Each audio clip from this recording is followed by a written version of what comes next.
Kanaaf guyyaa borii kana rahmatan gootanii bakka jirtan nu socho'aa jirtu dhagahaa jirra alaahis nu socho'aa jirtu qabuma dandeessaniin shukrii kan keessan baada rabbiitiin shakkarree jirra asumatti kiyya dhaabbata. Assalaamu alaykum. Amaanaa kana bakka hangaachuudhaaf yoo gomma na dadhabe yoo jimma na dadhabe yoo gumaan na dadhabe yoo limuu na dadhabe yoo dedoon na dadhabe yoo sanxammaan na dadhabe yoo geeraan na dadhabe naannoo biraatii amaanaa kana bakka hanga'uudhaaf kadhadhee fiduudhaaf hin dirqama. Ammoo na dadhaban jedhee yaadu. Na dadhaban jedhee yaadu. Abadan na dadhaban jedhee yaadu. Itti ulfaadhee hin beeku. Hawaasa naannoo keenya kanatti takkaa ulfaadhee kana naa godhaa jedhee hin beeku. Takkaa itti ulfaadhee waan kana naa godhaa jedhee hin beeku. Itti ulfaadhees hin beeku. Naannoo biraattiin dirqama dhaqee hawaasa keenya irra kaa'ee naannoo biraatii ulfaadha malee naannoo keenya kan naannoon dhalootaa naannoon kamuu naannoo kooti. Ammoo amaanaan qabaadhaa fi amaanaan abbaa xiqqoo yeroo biyya akiraa jiran illee laafifamu duniyaarra jiran laafifamuu mala. Yeroo nama biraan jirre immoo inqaxaa dubbiin achitti dhaabbatte waan taateef namni isaan lafaa qabanu dhalootuma amma jiruu fi anamma kana faadha. Hawaasa keenya yatiimota namni keenya irra caalaan isaa akka itti barame irra dhiisee amma akka ammaatti dhufeera. Akka itti barame akkam yoo jettani uffata bitee uffatee Quraana kadhatee karaa hafeeranni uffata bitee uffata kophee bitee kaayyatee waa islaama bitee karaa kitaaba akka kadhatee karaa jijjiirameeranni nyaata bitee nyaata waa islaamaa kadhannee ittiin hin goonure abadan ijoollee yatiimaa ambattis hin kennine amma ganda ambaas hin galchine yatiima nama meeqatu bira jira yeroo ammaa kana keessa namoota baay'eetu bira jira yatiimni walitti qabamte yatiima walitti qabamte kanatti bakka itti nu godhaa. Qadri dhuma warri bu'uuresse qabdan isinis keessaa qabaattan namni hammuma qabu darbatee asirratti inshallah yoo rabbi jedhe akkaawuntii isaaniis lakkoofsa bilbilaas akka isaanii inshallah lakkoofsa bilbilaa kan warra isaan daayireektii qunnamanu asirratti kan beeksifamu jiraata lakkoofsa bilbileenyu. Koreeni tokko Maammadi ايوه محمد حاج ابراهيم محمد باو محمد حاجيتي محمد كمال اي تولي كوري وان كان ان شاء الله اكاونتي سانيس ارانا فودا اكاونتي سانيس جدي سرتي كان رتي قالوا جچوني مو امانه بان نتي كنتن سنه ان شاء الله يو شننجي بين نددب جدي يار يون اسيددب Arargee jira, Baalee jira, Arsii jira, Boorana jira, Wallo jira, Shawaa jira, Wallagga jira. Dhaqee dachee kana deebiidha malee akkanitti haafuun qabu amaanaadha karaatti dhiisuu hin danda'u. Amaanaan moo harkuma hin fuudhe dhugumatti akkuma isin beeytanu kana amaanaa madrasatti utuu jedhanu biyya akiraa deemanii eega deemanii immoo amaanaa sana bakkaan ga'uuniif dhiisuun inshallah keenyuma kana ta'a biizinillaahi isinis iyya keenya nu birmadha irra deebi'ee warra amma seeneef nama meeqa jira jecha. في أما تتكلم لما فعلوا فيه دي بيدو فيه مثلا ما يبجع ما يوجر أيوة شيرس ولينو قداتي محاضران قيا بوري سمبت قيا بوري رتول الربو يكوني محاضران إنكم محاضرات سدي درات محاضرة أصاب بالو بود أنجرانوتي محاضران إني كان شيخ آدم تولا فاونديشنين ويوف أنداونيسا باتي تو كوفي واي وهمتي موي غنن أكبي أنا قيا سدي سكنتان كامو هذا قومانه sagantaa wayii ka'amu faawundeeshiniin akka gaariitti qindaa'u faawundeeshiniin bifa afaan bal'ifateen bifa Itoophiyaa keessatti ulamoota jajjabaa biyyattiin kun qabdu Itoophiyaan guutuun qabdu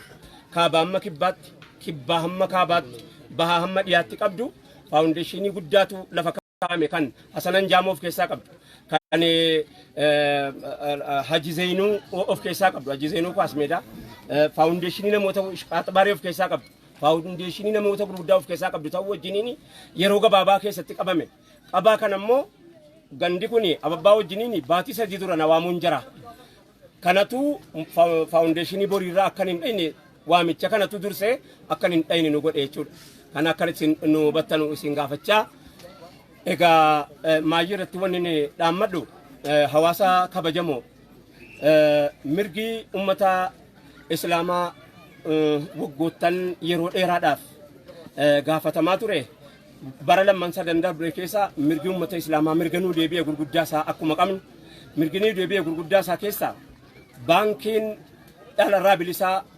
hayyamaa argatee magaalaa biyyattii keenya kana keessatti hayyamaa argachuun isaa baruma dhiyeenyaa kana akkuma isin beektan waggaa sadii as akkuma kana immoo isin qubanuu qabdanu waajjirri dhimma gumii islaamaa of danda'ee ofirra dhaabbatee bu'uureffamuun isaa akkuma isin beeytanu waggaa darbe kana reef ayyamaa argatee of danda'eeti. Duraan warri kanaan dura duddubbee dhaabbatee akkuma isin beeytanu namuus beeku. Kanammoo ragaa wajjiniin isinitti himna. Warri kanaan dura duddubbee dhaabbatee akka majlisni islaamaa ayyamaa argatee filmaata qopheeffatee akka inni as hin dhufne warri kanaan dura eenyutu duddubbee dhaabbataa jira yoo jettani nurra warra dabballoota aktivistoota amantii biraa keessa jiran dabballoota hin jedhu hundaa miti immoo dabballoota sana akka waan dhibeeti jaratoo irratti ilaalate nu majlisa filachuu keenyaan jaratoo irratti boo'e jaratoo irratti gubate jaratoo irra itti maraate sana keessa immoo waa lamatu jira maal jedhanii gaafa sheehajjiin filamanu sheehajjii jechuu baqa muftiin jijjiiramuu jechuu baqa oromootu filameedhaaf hedduu itti ilaalatan hedduu itti gubatanii jala sararaa kana ofitti himaa ammas ta'u eega filame iyyii waa tokko yookaan dandeettii miidiyaatti fayyadamu waa tokko nu gochuu hin danda'u. Ammas wanni nuti akka sochii amma jiru mootummaa galateeffannuun gaafiin ummata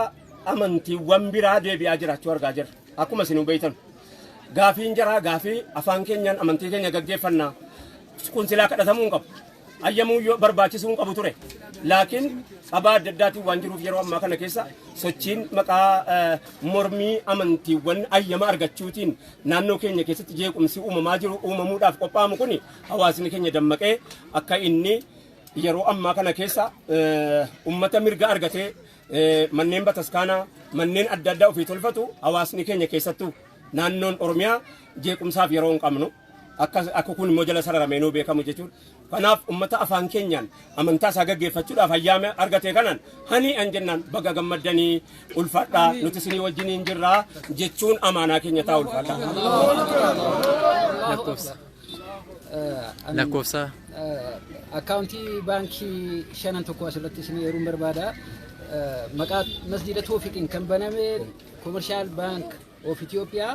damee Nuur kuma tokko 49 27 50 798 suuta jedheen tokko duwwaa 49 27 50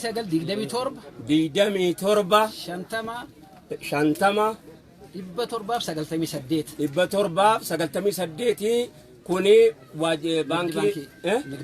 baankii daldala Itoophiyaati kan biraa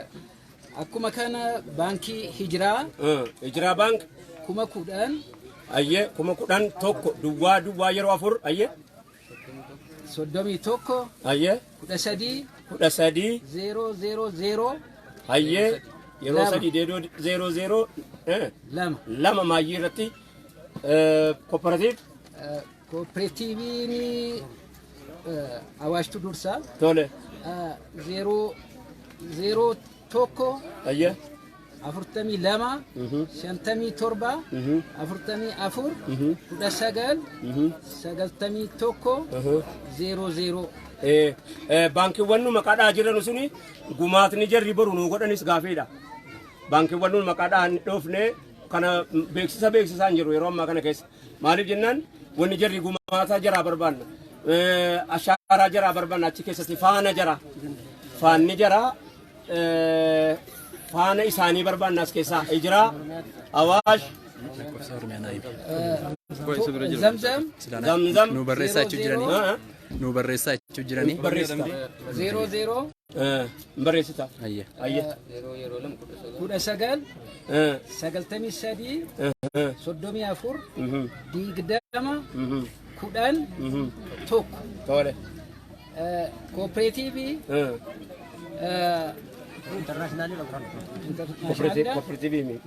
kooperaatiivii kuma 10 93 15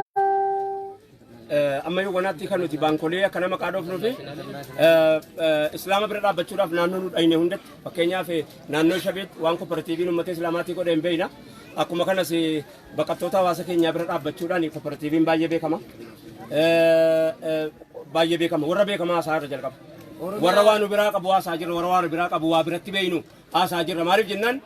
borwaa jirri nuun godhanu keenya ilaalaa fi dorgommii keessa jiru hijiraani baankii magaalaa kana jira kooperaatiiviin magaalaa kana jira nigdi baankiin magaalaa kana jira awaashis magaalaa kana jira gumaanni niyyati ma ijoollee aggaarotiif kaa'u maal akka ta'e borwal ilaalla isarratti internationally ኦሮሚyaa internationally 155 ayye 28 25 kudhan 000 zero ma zero na furi mamma ko zero na furi zero inni maayi zero himmattan sina gare irratti baankii hunda iyyuu walitti qindeessan ofida shan shantamii lam shantamii lam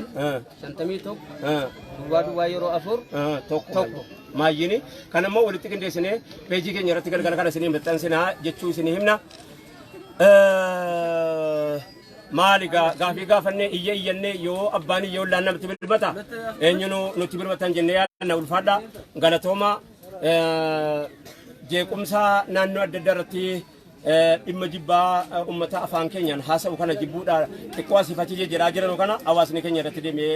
akka inni eeggatu immoo amaanaa isiniin jenna. Assalaamu alaikum warahmatullahi wabarakatuh.